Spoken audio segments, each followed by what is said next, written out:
안녕하세요. 역대급 고용 한파가 온다고 합니다. 채용은 줄이고 희망퇴직을 받는 기업이 늘고 있다고 하는데요. 우리가 피부로 계속 느끼듯이 2023년은 많이 어렵다고 합니다. 어떻게 살아야 될까? 어떤 마음으로 지내야 될까? 라는 고민을 안 할 수 없는데요. 결국에는 점심 바깥까지 극단적으로 아껴야 될 지경이 올지도 모른다라는 생각을 해야 될 것 같습니다. 기존에는 밥값도 쌌고 뭐 직원들과 동료들과 같이 밥을 먹는 게 당연한 일이었습니다.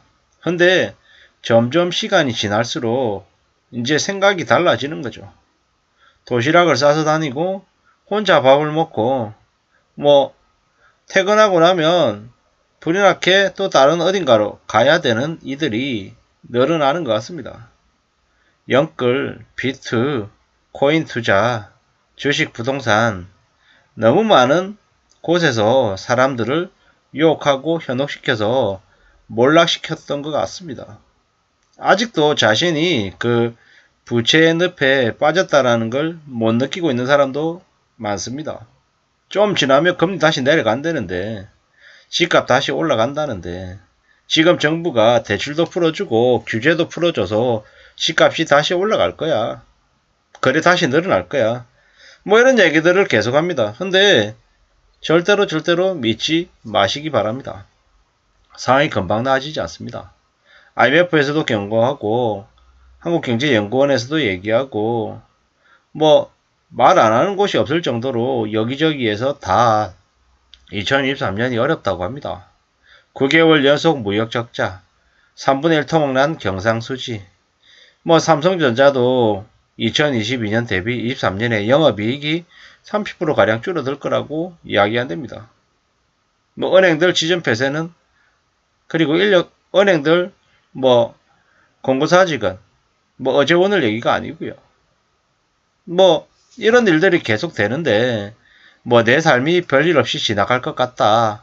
이렇게 생각하는 건 사실상 착각이죠. 이미 이제 채용 속도도 줄인다고 하고, 우리가 알고 있는 그 롯데 하이마트도 인원 감축한다고 하고, 좀 난리죠. 인원 감축, 비용 절감 등으로 마른 수건 쥐어짜기에 나섰다고 합니다.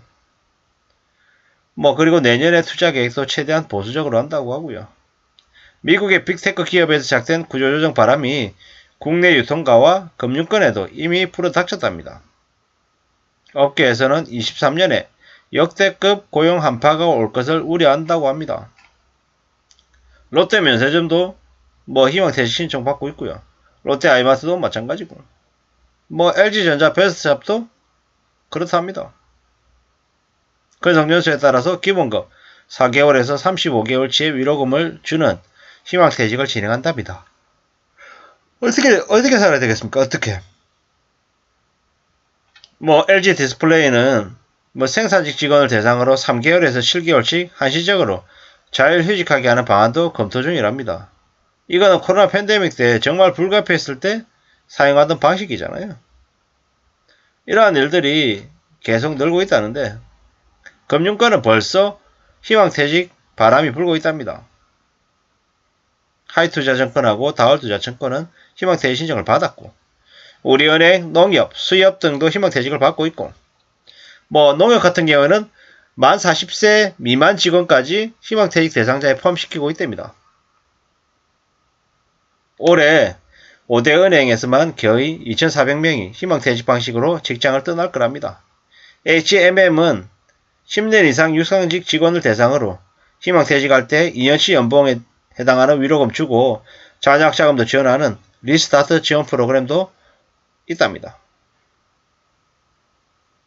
인크루트가 11월 달에 직장인 1200명 대상으로 설문조사했더니 12.2%가 희망퇴직 권고사직 등의 감원 목적의 구조조정이 진행 중이라고 했고, 조만간 가능성이 있다고 한 것도 33%가 된답니다.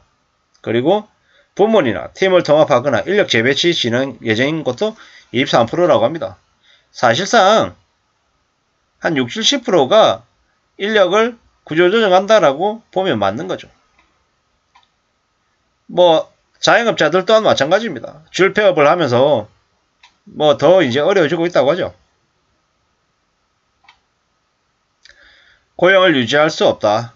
그러므로 이제 줄폐업 때문에 인력이 이제 대규모 이제 또 시장으로 거리로 쏟아져 나온다라는 거죠. 걱정이죠. 걱정입니다. 뭐 이러한 것들은 당장 우리네 삶의 소비를 극단적으로 이제 줄이는 거죠. 부동산 경기도 안 좋고요. 뭐 내년이 더 어렵다고 또 긴축을 외치는 기업들이라고 하는데 뭐 대기업들은 지금의 분위기를 또 이용해서 사람들의 텐션을 더 쪼우는 것 같습니다. 긴장감을 높이는 거죠. 이게 뭔가 싶을 정도로요. 뭐 위기 경영이다. 뭐 이렇게 얘기하는데 사실 지켜봐야 되죠. 앞으로 어떤 일이 벌어질지 말이죠. 뭐 비용을 계속 줄여야 된다. 뭐 삼성전자도 비용 줄인다고 얘기하고 뭐 말로는 뭐 앞으로 5년간 450조 투자하고 5년간 8만 명을 신규 채용한다고 얘기하는데 사실 봐야 될 얘기죠. 뭐 당장 인력 줄이고 있는데 앞으로 5년 동안 돈을 더 투자하고 뭐 인력을 더 채용한다는 얘기를 사실 고지고대로 믿기가 어렵죠. 어렵습니다. 뭐 상대적으로 채용을 늘리는 것도 있다고 하는데 뭐 조선 쪽하고 항공 쪽은 인력을 대려 늘린다고 합니다. 이런 거 볼 때는 무조건 인력을 줄이기만 하는 건 아니구나라는 생각도 들죠. 앞으로 어떻겠나 뭐 많은 생각들을 해야 되는 거죠.